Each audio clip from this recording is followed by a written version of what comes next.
অন্তত গ্রামে গ্রামে they have to go back to their house, their village, গিয়ে সংঘবদ্ধ হইয়া তারা আলোচনার মাধ্যমে যে কি করে ভবিষ্যতে এই ধরনের, আজকে যারা আক্রান্ত হয়েছে তারা তো করবেই, যারা আক্রান্ত হয় নাই তাদেরও ওই ড্রয়িং বোর্ডে যাওয়া উচিত যে এইরকম পরিস্থিতি হলে আমরা কি করব। অন্তত প্রত্যেকটা গ্রামে 50-60টা 100টা যুবক আছে, তাই না? 100টা যুবক যদি এই বড় বড় 4-5 ফিট লম্বা রামরা নিয়ে দাঁড়ায়, তাহলে ওইখানে কিন্তু এই কোন মামুনুল হক তো ভালো কথা, ওই আইসিসের লোক আসবে না এখানে। সো ওই ইটা থাকতে হবে। এখন আমাদের প্রত্যেকটা অভিভাবকের দায়িত্ব, যে গ্রামের মাতবরদের দায়িত্ব, সবাইকে ডেকে নিয়ে বসে আমাদের একটা এই ব্যাটল প্ল্যান করতে হবে। দিস ইজ এ ব্যাটল, ওকে? এই ব্যাটলে আপনি দৌড়াইলে আপনি মার খাবেন, আপনার জীবন ধ্বংস হয়ে যাবে। আর যদি ব্যাটলে সৈন্য যুদ্ধে দাঁড়ান, তাহলে জয়লাভের সম্ভাবনা আছে। গন্ডগোল না করতে চাইলে বাঁচবেন কি করে? না, আমি যেটা বাঁচতে গেলে নিজের অস্তিত্ব, নিজের নিরাপত্তা রক্ষার দায়িত্ব নিজেকেই নিতে হবে। ওইখান থেকে হামলা আসলো শুনিয়েই আমি বাড়িঘর ফেলে দিয়ে চলে গেলাম তা না। এখান থেকে যদি ওই গ্রামবাসীতে, ওখানে তো প্রায় 88টা বাড়ি পুরাইতেন, ভাঙচুর হয়েছে। 88 পরিবারে অন্তত 88 জন মহিলা আছে।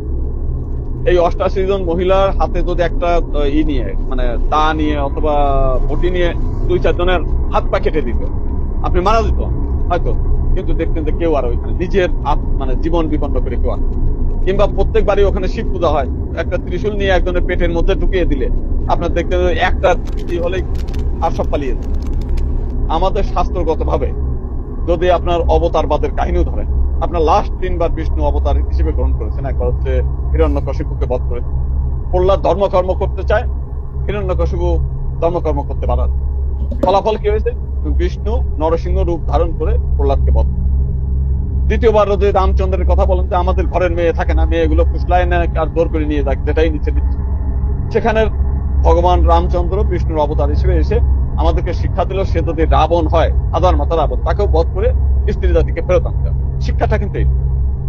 দ্বিতীয়বার যদি আমরা শ্রীকৃষ্ণের কথা বলি, শ্রীকৃষ্ণ একই বিষয়। রাষ্ট্র ক্ষমতা যদি যারা কেড়ে নেয়, সে গুরু যারা কেড়ে নেয়, তাদের বিরুদ্ধে যুদ্ধ ঘোষণা করে সেই রাষ্ট্র ক্ষমতা পুনরুদ্ধার।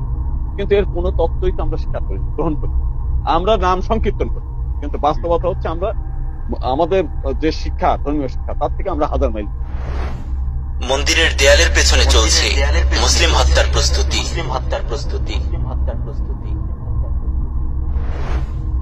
ভিডিওটি আমাদের জন্য অনাগত রক্তিম ইতিহাসের বার্তা দেয়। বেশ কয়েক বছর যাবতীয় আমরা দেখিয়ে এসেছি, হিন্দুরা নিজেদের হাতে প্রতিমা ভাঙচুর করে মুসলিমদের উপর দোষ চাপিয়ে আসছে।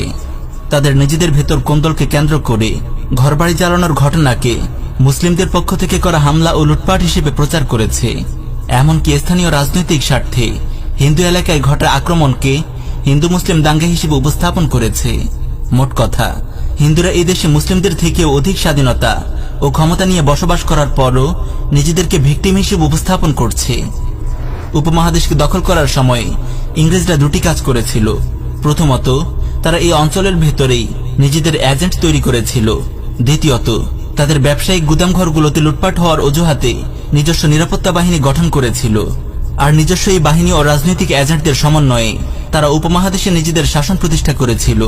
বাংলাদেশের ভূমিতে আজ হিন্দুরা সেই ব্রিটিশ পলিসি বাস্তবায়ন করছে।